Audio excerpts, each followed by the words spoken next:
test. We have Beit Shammai says one may not send on Yom Tov except portions. But Beis Hillel says one may send cattle, games, and fowl, whether alive or slaughtered, and one may send wines, oils, and fine flour, and pulse, but not grain. But Reb Shimon permits grain. One may send garments, whether sewn or not sewn, and even if they are contain kalayim, if they are for the needs of the festival, but not for hobnail, sandal, or unsewn shoe. Rabbi Yehuda says no, a white shoe because it needs a craftsman, and this is the rule: whatever is usable on Yom Tov may be sent. If Yom Tov falls on Friday, a person may not cook from the outside on Yom Tov for Shabbos. But he may cook for Yom Tov, and if any is left over, it is left over for Shabbos, and he prepares the dish before Yom Tov and relies on it for Shabbos. Beit Shammai says two dishes. Beis Hillel says one dish, and they agree that a fish with an egg on it counts as two dishes. If he ate it or it was lost, he may not cook another in its stead. But if any of it remained, he relies for its Sabbath. Okay. Okay, Chalios Achar Shabbos. What happens if Yom Tov falls on Motzei Shabbos? All right. Beis Shammai Omrim Matbilin is Hakol Mifnei Shabbos. Okay, so what's the shaila? The shaila is that comes Yom Tov, especially in the times of the Mikdash, you're going to be coming and eating kodshim because you're in Yerushalayim, right? You've come for the regel, and because you're going to be eating kodshim, that means you have to be tahor. Your kalim have to be tahor. So both you and your kalim are going to have to go to mikveh if they had any kind of tumah on them.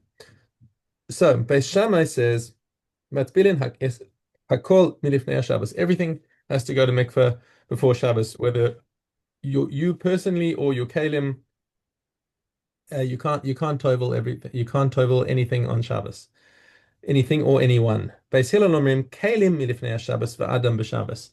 Okay, so what's the difference between their positions? Is that for kalim, when something is tame and you put it in the mikveh and make it tahor, it's like a tikkun on the kli.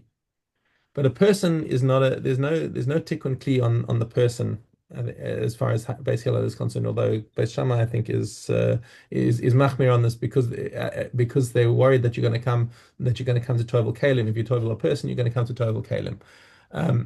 Okay. However, what they do agree on, oh yes, that's coming up in the next Mishnah. V'shaven shemashikin es hamayim b'kli even lataran. But what you are permitted to do is, let's say for whatever reason you have water that became tamei and you want to purify the water. Now you can only do this for water, you can't do it for other liquids. But what you do is you put it in a kli and you submerge it in the kli so that the water of the mikveh touches the water that's in the kli, and then you pick it up again. So you don't need it to mix, you just need it to touch. Okay, and then that water becomes tahor immediately. Now, what circumstances would lead you to do that? Okay, you're talking about a time when there's no running water and you've got your drinking water. Let's say you had a big thing of drinking water for the whole house, and it all became tame. And now you want to purify that, so you take that whole big jug and you push it into the mikveh until the top touches, think, and everything is tahor, and you take it out again. Okay, but this has to be in a kli even, because a kli even is not subject to tumah itself, and therefore it is always tahor. So anyone who sees you realizes that you're not doing this to purify the kli, you're doing it for the water. Okay. Aval lo matbilin, you may not tovel a kli that's susceptible to tumah, something of wood or of metal, okay, umatbilin or of glass. Umatbilin migav legav umechavura lechavura. However, if you have a kli that is already tahor, okay, but now Right. when you tovel that, you just had in mind to eat chulin, but you wanted it to be tahor, and now you decided I want to up the tahara of this kli to truma or to kodshim. Okay, now there we say that the halacha is you do have to tovel it with that in mind. You have to have the kavana when you're toveling it, because when you tovel something, you don't even need any kavana to remove the tumah. But in order to Okay. prepare something for truma or for kodshim, you need to tovel it with that kavana. That kavana is koveya. So now what you are allowed to do is you can take that kli that's stam tahor and tovel it now to make it kosher for tahor for kodshim or for truma. And even Beis Shammai agrees on this. Okay, umechavura lechavura, that if you're at your Korban Pesach, Mhm. when you tovel kalim, you should have in mind who you're going to eat with, and if you decide that you're going to switch to a different chabura before Pesach comes in, you have to tovel it one more time in because of an extra chumrah. It doesn't you could Mikaradin, you don't actually need to do this, but it's an extra chumrah that you're allowed to do, and you can even do that on Shabbos or Yom Tov. All cool. Okay, Beis Shammai Omrim, Mevi'in Shlamim Ve'ein Somchim Aleihin. So now back onto Yom Tov. Can you bring so when people come to Yerushalayim for Yom Tov, they're bringing the Olas Re'iyah, right? So there's Right, a korban order that they bring to say, I've come to Yerushalayim. Okay, and then we also have the Shalmei Chagiga, right, right? right. So that's shlamim that gets eaten. Okay, and you have other shalmei achag just to add on and make it more festive. Okay, now what do you do when you bring a korban? Is you have to do smicha before the shechita. So you lean your whole body weight onto the head of the animal before the shechita. So that smicha is making use of the animal to support you. And that's what the way Beis Shammai is looking at it. And they say, Mevi'in shlamim, you can bring shlamim because you can eat them. Okay, that's fine. You can bring the korban shlamim, but ein somchin alein. You're not allowed to do the smicha Okay, because that is making use of the animal, and the animal is in other respects muktzah, and so you cannot benefit from it like that. Um, let's see if there's anything else in here. Yeah, you're not allowed to use you're not allowed to use animals on the Yom Tov. Okay, so but lo olos, you're not allowed to bring the korban ola on the Yom Tov. According to Beis Shammai, the korban re'iyah has to be brought on Chol HaMoed for Pesach and Sukkot, or during the 6 days following Shavuos, when you can bring your korban re'iyah. So it has to be done on Chol, according to Beis Shammai. Beis Hillel omrim meviim shlamim ve'olos v'somchin aleihem. So everything is part of Yom Tov, and since it's part of the avodas Yom Tov, and it overrides any dinim of shechita and whatever. Even though you're not eating the ola, it still gets shechted and put on the mizbeach, and you can do smicha without a problem because that is part of the avoda, and of course halacha follows Beis Hillel. Okay. okay. Sukkah, Daled Vav. As it was performed on weekdays, so it was performed on Shabbos, except that they would gather them on the eve of Shabbos and place them in golden basins so they should not wither. Rabbi Yochanan ben Brocha said they used to bring palm branches and they beat them on the ground at the sides of the altar, and that day was called Palm Twigs Beating Day. Immediately the children would untie their lulavim and eat their estrogim. The recitation of the Hallel and the rejoicing 8. How was this? And that it teaches them every man is obligated to recite the Hallel to honor the last day of the festival, just like the other days of the festival. How is the Sukkah commandment 7? When one finishes eating, he may not dismantle his Sukkah. However, he takes down his utensils from the Mincha onwards in honor of the last day of the festival. Okay. Mhm. All right. Yoma. Okay. Base Dalit. The third lot, those new to the incense, come and draw lots. And the fourth lot was for new and old to determine who takes limbs up from the ram to the altar. The daily sacrifice was offered with 9 kohanim, and with 10, or with 11, or with 12, but no less and no more. How so? The sacrifice itself with 9. The sukkah's one held a flask of water in his hand, thus we have 10.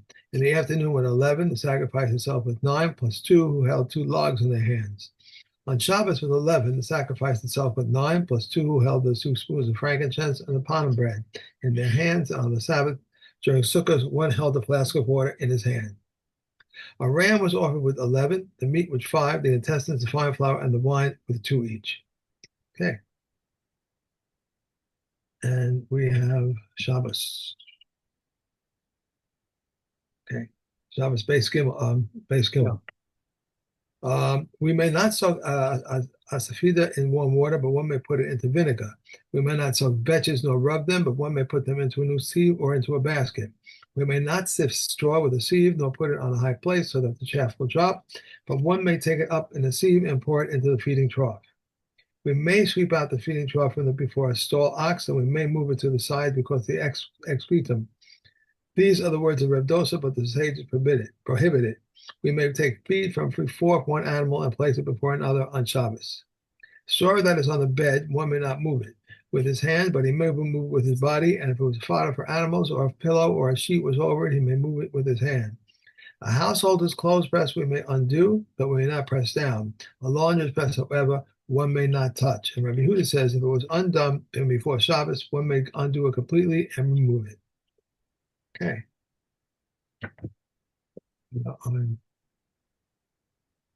Hey,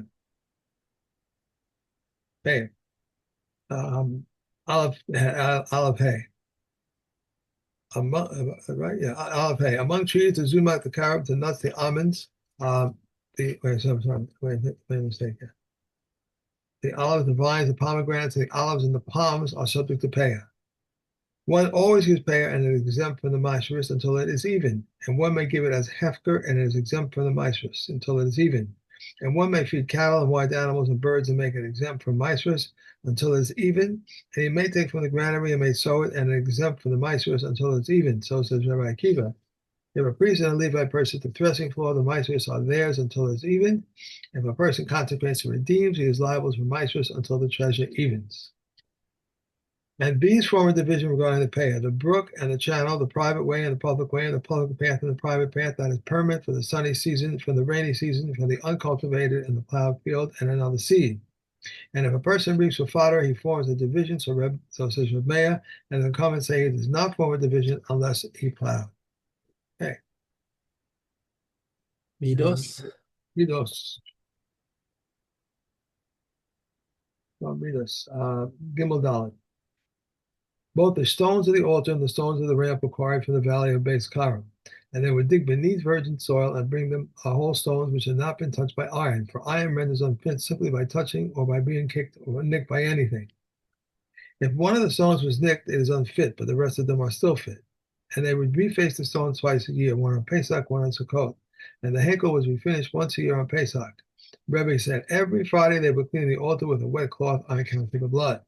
They would not apply the coat of lime to the stones with an iron trowel lest it touch the stone and render them unfit. For iron was created to shorten the life of man, while the altar was created to lengthen the life of man. It is not right that the shortener should be lifted up upon the lengthener. There were rings to the north of the altar, 6 rows of rings each, and some say 4 rows of 6 each. By these rings they would slaughter the offerings of Kedoshim. The butchering offering was to the north of the altar, and upon it were 8 dwarf pillows, and square blocks of cedar were set upon these pillars, and hooks of iron were affixed in the cedar blocks. Each block had 3 rows of hooks, upon which they would hang the animals and skin them upon animal tables, and which stood between the dwarf pillows. The laver was located between the antechamber and the altar was drawn toward the south. Between the antechamber and the altar were 22 amos, and there were 12 steps there. The height of each step was half an amma, and its tread was 1 amma. 1 amma, 1 amma, and 1 amma, 1 amma, and a landing of 3 amos, and 1 amma, 1 amma, and a landing of 3 amos. And the uppermost set, 1 amma, 1 amma, etc., and a landing of 4 amos.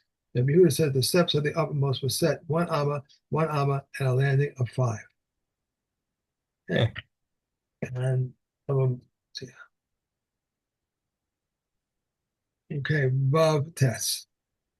One wolf is not an avoidable accident. 2 wolves is an unavoidable accident. Rabbi Yehuda says at a time when wolves are sent out, even 1 wolf is an unavoidable accident. 2 dogs is not an unavoidable accident. Yudah the Babylonian said in the name of Reb Meir, from one direction it is not an unavoidable accident. A big lion is an unavoidable accident. A lion, a bear, a leopard, a bardellis, or a snake is an unavoidable accident. When they came of themselves, but if we led them to a place frequented by bands of beasts or brigands, it is not an unavoidable accident. If he died naturally, it's an unavoidable accident. If he inflicted it and it died, it is an unavoidable accident. It is avoidable. I have If he inflicted it, then it was avoidable. Yeah. Right? If he died naturally, it is an unavoidable accident, but if he inflicted it and it died, it is not an unavoidable accident. If it ascended to the steep mountaintop and fell, it is an unavoidable accident. If he took it up to the steep mountaintop and it fell and died, it is not an unavoidable accident. The unpaid showman is stipulated to be exempt from an oath, a borrower to be exempt from paying, and a paid showman and a renter to be exempt from the oath or from paying. Okay, good. One more. Anyone stipulated contrary to biblical law, his stipulation is void. Any stipulation was preceded by the action, his stipulation is void. Anything that is possible to fulfill at the end and is stipulated concerning it in the beginning, his stipulation is valid. All right. So tomorrow we're back to regular time. Yep.